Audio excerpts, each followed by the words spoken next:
Di bagian tambahan ini, para bidan untuk orang apa? Ibrani. Jadi bukan para bidan Ibrani, tapi mungkin lebih tepatnya para bidan untuk orang Ibrani.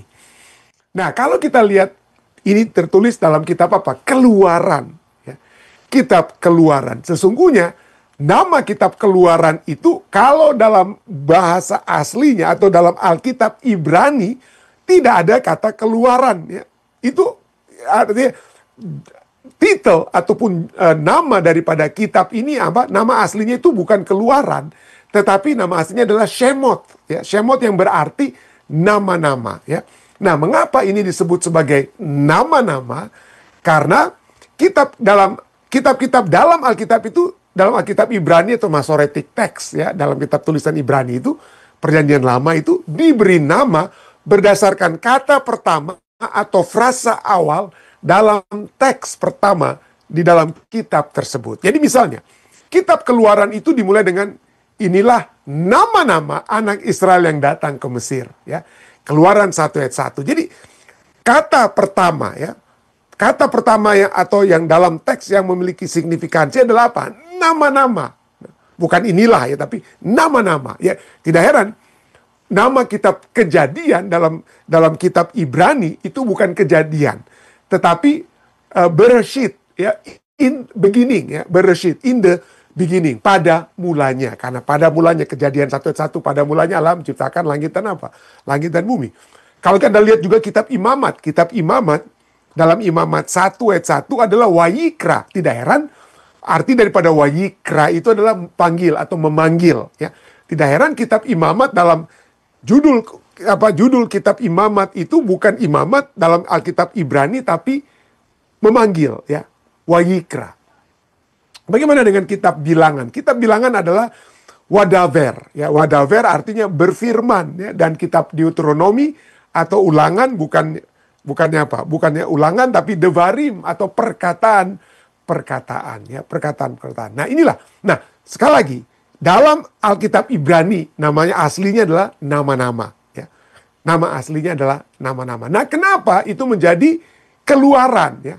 Keluaran itu bukan berasal dari kitab Ibrani, tetapi kitab Ibrani yang dalam bahasa Yahudi, bahasa Ibrani tersebut, ya, itu kemudian ada yang menulis dalam bahasa Greka, bahasa Yunani, yang mana Alkitab Perjanjian Lama dalam bahasa Greka yang ditulis oleh orang-orang yang disebut dengan Septuaginta itu ya, itu adalah kitab Perjanjian Lama dalam bahasa Greka, itu namanya lain adalah Septuaginta. Nah, itulah di Septuaginta itulah baru disebutkan namanya itu adalah Keluaran. Kenapa? Karena itu berdasarkan kata Greka atau kata Yunani Exodus atau Exodus yang berarti keluar atau perjalanan keluar. Ya. Nama ini diberikan Exodus atau Keluaran. Ini diberikan karena isi utama kitab ini adalah tentang keluarnya bangsa Israel dari Mesir yang dipimpin oleh Musa, ya, yaitu peristiwa keluaran. Makanya Exodus, ya, Exodus atau Keluaran. Nah, ketika Alkitab diterjemahkan ke dalam bahasa Latin atau Vulgate, ya, dan kemudian ke dalam bahasa-bahasa modern seperti bahasa Indonesia, nama Yunani ini tetap dipakai. Ya, nama Yunani atau Greka ini dipakai itu Keluaran, Exodus. Tapi yang aslinya dari kitab Keluaran adalah nama-nama, Shemoth, ya, Shemot. Kenapa? Karena yang ditekankan di sini dalam kitab Keluaran itu yang ingin salah satu yang ditekankan walaupun tema utama tentang Keluaran, tetapi nama. Nama itu yang ingin dapat apa? Penekanan, ya. Kenapa? Allah mengingat kembali ya umat-umatnya yang ada yang namanya diberikan oleh Allah, mulai dari Abram menjadi Abraham, ya. Yakub menjadi Israel. Ya, ini adalah nama-nama itu adalah menyatakan kepemilikan Allah yang khusus kepada umat-umatnya. Umat-umatnya itu adalah umat-umat yang bukan umat yang tidak memiliki nama. Ya. Tetapi pada saat kitab Keluaran atau kitab nama-nama itu ditulis, itu untuk menyatakan bahwa Allah mengingat umatnya. Ya, penekanannya itu adalah kepada umatnya. Ya, bukan kepada keluarnya mereka dari Mesir, tapi Allah mengingat umatnya walaupun mereka di Mesir ataupun di tanah Kanaan atau di mana, tapi nama mereka itu ada dalam benak Allah. Ya. nama mereka ada dalam benak Allah. Itulah sebabnya di dalam Alkitab itu nama itu penting sekali. Dan saya pernah katakan ya, saya pernah nyatakan bahwa bagi orang-orang Kristen, ayat emas kita itu apa? Ayat emas kita itu adalah mungkin Yohanes 3 ayat 16, karena begitu besar kasih Allah akan isi dunia ini, tinggal dikaruniakan anak tunggal, dan lain sebagainya. Tapi ingat, orang Yahudi sekarang itu, kan mereka tidak percaya itu perjanjian baru. Mereka tidak percaya Yesus. Jadi ayat emas atau buku emas mereka itu yang mana? Buku emas orang Yahudi itu adalah kitab Tawarik. Kenapa kitab Tawarik? Kalau Anda lihat kitab Tawarik mulanya itu Adam, Set, Enos ya, nama-nama. Lalu Adam melahirkan ini, memperanak Adam dan istrinya Hawa memperanakan ini. Nama-nama itu yang disebutkan. Kenapa? Kenapa nama-nama itu penting bagi orang Yahudi? Karena bagi orang Yahudi, nama itu menunjukkan kepada siapa mereka berasal atau dari siapa mereka itu berasal. Ya, asalnya mereka itu dari mana? Mereka akan menyatakan asalnya mereka itu dari Abraham, anak Abraham. Kami adalah anak Abraham. Ya, jadi tidak heran kalau kita lihat orang-orang Yahudi itu seperti orang Ethiopia dan juga saudara-saudara kita orang Muslim. Ingat ya, saya bisa sebut Stephen, mestinya saya ini bukan Stephen Rantung. Orang Yahudi seperti orang Arab itu tidak ada nama keluarga. Ya. Jadi saya itu seharusnya gini, Stephen bin Alex. Ayah saya namanya Alex. Jadi nama saya mestinya Stephen bin Alex. Stephen anaknya apa? Anaknya Alex. Demikian juga dengan orang-orang Yahudi ya. Nama itu terus terus ada dia punya keturunannya sampai kepada ujung-ujungnya kepada siapa? Bagi orang Yahudi Abraham. Tidak heran kitab Tawarik itu adalah kitab emasnya orang Yahudi. Kenapa? Mereka akan menunjukkan, hey, saya ini keturunan nama saya ini ayah saya si A, ayahnya dia si B dan seterusnya. Ujung-ujungnya itu merujuk pada siapa? Kepada Abraham ya. Itulah sebabnya dalam Alkitab nama itu bukan hanya label seseorang, tapi mewakili identitas. Penting sekali identitas itu. Anak Abraham, keturunan Abraham. Dan itu membawa kita kepada tujuan hidup kita. Tujuan hidup kita. Jadi, disinilah ya. Di budaya kuno termasuk Alkitab gitu ya. Nama itu sangat terkait dengan peristiwa kelahiran dan juga karakter dan reputasi seseorang. Ya. Reputasi seseorang ya. Identitas, reputasi daripada seseorang. Contohnya, Allah mengubah Abraham, bapak yang diagungkan menjadi Abraham. Bapak banyak bangsa. Namanya adalah nubuatan panggilannya. Dan Yesus juga ya, mengganti nama Simon menjadi Petrus yang artinya batu karang yang menandakan identitas dan peran baru dari namanya. Demikian juga dengan Yakub. Nama itu penting ya. Yakub, kamu jangan lagi dipanggil Yakub yang suka menipu ya.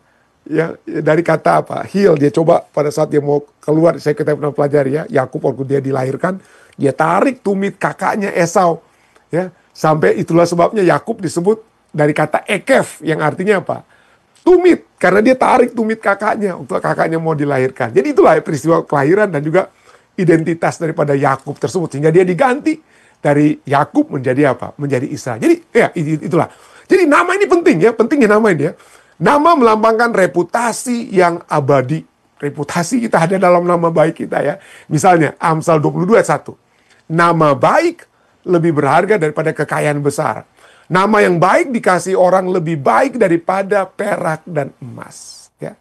Saya bisa memberikan Anda perak dan emas yang mungkin memberikan Anda suka senang sedikit. Tapi kalau nama raya saya itu rusak sekali, mungkin kita pikir, emas dari Stephen Rantung ini, gimana itu? Nggak ada artinya bisa-bisa. Karena nama baik pemberi itu yang sudah sangat-sangat rusak. Bahkan orang bisa-bisa, ada orang yang kaya sekalipun tapi dikenal sebagai korupsi dan lain sebagainya. Pemberian orang kaya tersebut seringkali bisa dipulangin atau tidak diterima. Kenapa? Karena daripada kita diasosiasikan dengan seseorang yang namanya buruk tersebut, lebih baik tidak kita menerima emas atau perak orang tersebut. Tapi inilah ya, jadi nama itu penting sekali, reputasi abadi. Ya. Dan secara lahiriah manusia ingin hidupnya berarti dan diingat namanya. Makanya orang buat patung. Kalau saya, jadi kami baru lihat-lihat tadi Metropolitan Museum ya, Metropolitan Museum di New York ya. Kita bisa melihat bagaimana di bagian ada galerinya Tisch, galerinya orang-orang kaya yang ada di New York. Kenapa? Karena mereka mau nama mereka itu diingat, bukan hanya ya ada lukisan daripada Vincent van Gogh ataupun ya patung daripada Socrates ataupun patung daripada ini dan itu, raja ini dan itu. Tapi orang-orang sampai zaman sekarang pun mereka ingin namanya itu diabadikan, ya, namanya diabadikan. Jadi pada umumnya boleh dilihat juga bahwa manusia takut itu untuk dilupakan. Maka nama menjadi singkatan untuk warisan hidup atau legacy. Legacy yang apa?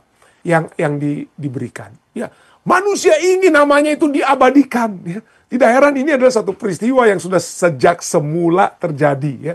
Kejadian 11 ayat 4 katakan bangsa umat-umat manusia mula-mula di bawah pimpinan Nimrod ya di lembah Sinar. Apa yang mereka lakukan? Mereka katakan, marilah kita mendirikan bagi kita sebuah kota dengan sebuah menara yang puncaknya sampai ke langit. Dan marilah kita mencari nama supaya jangan kita terserah ke seluruh bumi. Jadi sejak zaman dahulu sampai sekarang kita mau cari nama. Ya. Entah jadi orang kaya, jadi orang terkenal, jadi ini dan itu. Yang penting nama kita itu apa? Diingat-ingat ya. Diingat-ingat, kalau kita buat ini bangunan indah itu, tolong cantumkan nama saya di situ ya. Kita cari nama supaya nama kita itu dapat apa? Diabadikan. Jadi keinginan ya, keinginan mereka bukan sekedar ya orang-orang di Lembah Sinar ya, bukan sekedar membangun bangunan arsitektur ya satu tingkatan tertentu ya, tetapi itu soal kendali, soal kesombongan dan keinginan untuk mencari arti hidup tanpa Allah ya. Gantinya mempercayai nama di atas segala nama, nama Allah. Mereka ingin nama manusia mereka atau keberadaan mereka sebagai manusia ya. Nah, marilah kita lihat bahwa sesungguhnya ya, nama yang layak dimiliki adalah nama yang diberikan dan dikenal oleh Allah. Itu lebih penting ya. Nama yang diberikan seperti Yakub menjadi Israel, Abram menjadi Abram, atau nama yang dikenal Allah itu lebih penting ya. Bukan hasil kalau saya jadi ini dan itu ya, kalau saya sudah berhasil jadi pendeta dan nanti di gereja ini nama saya ya, nama saya ini gerejanya Stephen Rantung. Wah, itu bukan begitu ya. Bukan itu ya yang harusnya kita cari ya. Dikenal oleh Allah itu yang lebih harus menjadi apa? Fokus kita ya. Allah lah yang memberi nama dan warisan misalnya bagi Abraham, bagi Yakub, bagi Petrus atau Simon tadinya, itu Allah yang berikan, itu yang lebih penting ya. Yesus berkata ya kepada murid-muridnya dalam Lukas 10:20, bersukacitalah karena namamu ada terdaftar di sorga. Itu yang lebih penting ya.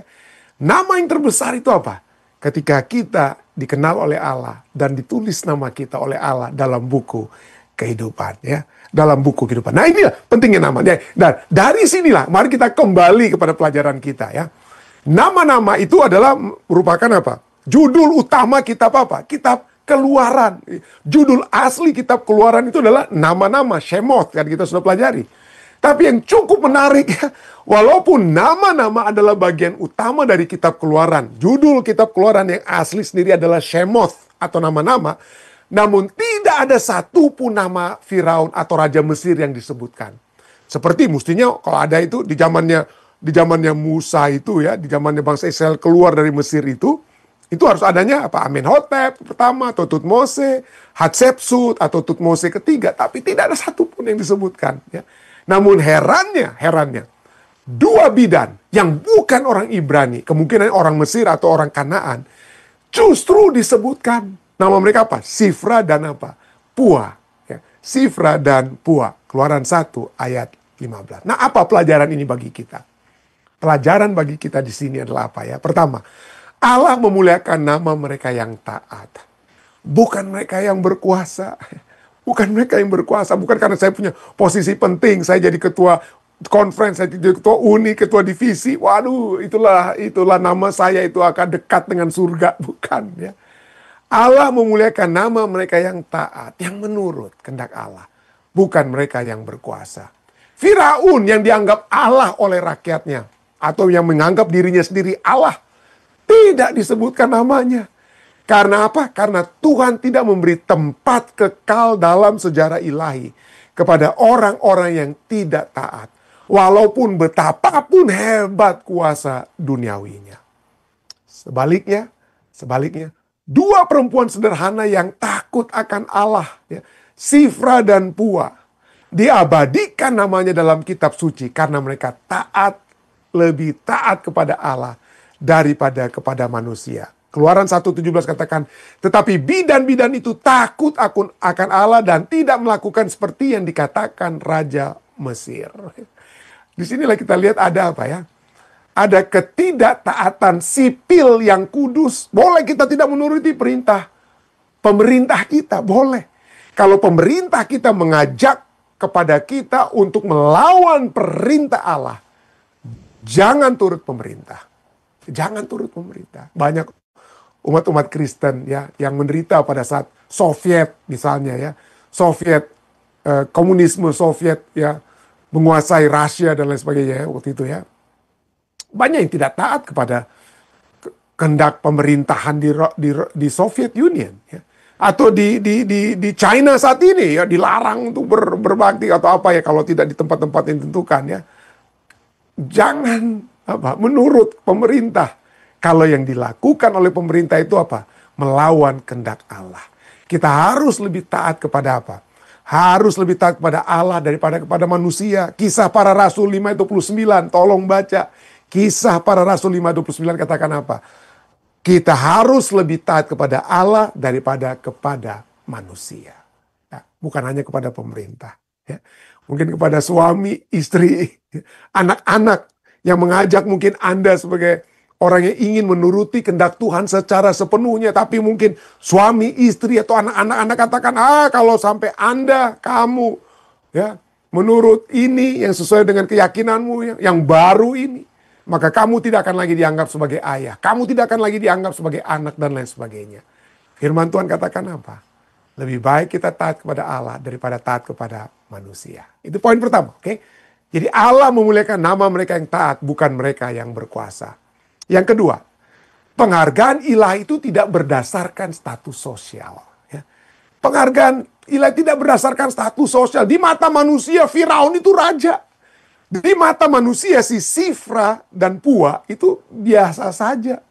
Dua perempuan biasa, bukan nabi atau ratu, tetapi pekerja kesehatan, bidan-bidan yang takut akan Allah. Mendapat kehormatan besar dalam kitab suci. Ya, ini menunjukkan bahwa dalam kerajaan Allah, ketaatan itu lebih penting daripada jabatan. Lebih penting. Yesus mengajarkan apa? Barang siapa terbesar di antara kamu, hendaklah ia menjadi apa? Menjadi pelayanmu. Di dalam Alkitab itu ada disebut dengan istilah reversal. Ada apa? Ada yang terputar balik. Ya. Ada hal yang terputar balik. Alkitab katakan, yang pertama akan menjadi terakhir. Yang terakhir akan menjadi apa? Yang pertama. Yang bungsu akan memerintah kakak-kakaknya yang sulung. Ya. Daud misalnya. Daud yang menjadi raja, bukan kakak-kakaknya. Jadi ada pergesekan nilai daripada yang manusia biasa yakini. Bagi kita, kita akan, kalau saya sudah menjadi seorang pemimpin agama yang besar dan lain sebagainya, maka saya sudah dekat dengan surga. Ya. Kalau saya sudah menjadi ini dan itu, maka saya sudah apa? Sudah berkenan kepada Allah. Tidak. Penghargaan ilahi tidak berdasarkan status sosial. Ya. Tidak berdasarkan, tapi apa yang Allah lihat dalam kehidupan kita. Adakah kita melakukan kehendak-Nya, melakukan seluruh kehendak Tuhan? Ya, itu yang utama. Ya, manusia bisa memberi nama. Manusia bisa memberi nama kepada saya. Saya bisa jadi seorang apa? Presiden conference ya, menjadi ketua ya. Manusia yang beri nama itu, ketua conference, ketua uni, ketua divisi, ketua general conference ya. Manusia bisa berikan itu.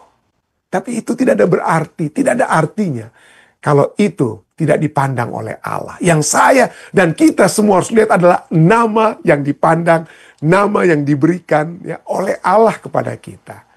Itu yang penting. Sebabnya dalam Yesaya 56 ayat 5 katakan apa? Aku akan memberikan kepada mereka suatu nama yang lebih baik daripada anak laki-laki dan perempuan.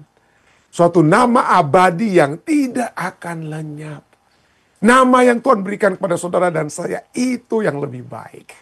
Ya. Bukan apa? Bukan apa? Ketua, pimpinan, bukan. Nama yang Tuhan berikan, hamba yang setia, itu lebih baik daripada ketua ini dan ketua itu. Nama yang lebih baik. Mazmur 29 ayat 2, Kalau kita diberikan kita nama yang baik oleh Allah, bukan supaya nama yang diberikan Allah itu membuat kita bangga dan tinggi hati, bukan ya. Tapi nama yang baik yang Tuhan berikan kepada kita itu justru membawa kita untuk memuliakan bukan nama kita, tapi nama Allah. Mazmur 29 ayat 2 katakan, kepada Tuhan, hai penghuni sorga, kepada Tuhan sajalah kemuliaan dan kekuasaan. Berilah kepada Tuhan kemuliaan namamu. Bukan. Berilah kepada Tuhan kemuliaan namanya. Sujudlah kepada Tuhan dengan berhiaskan kekudusan.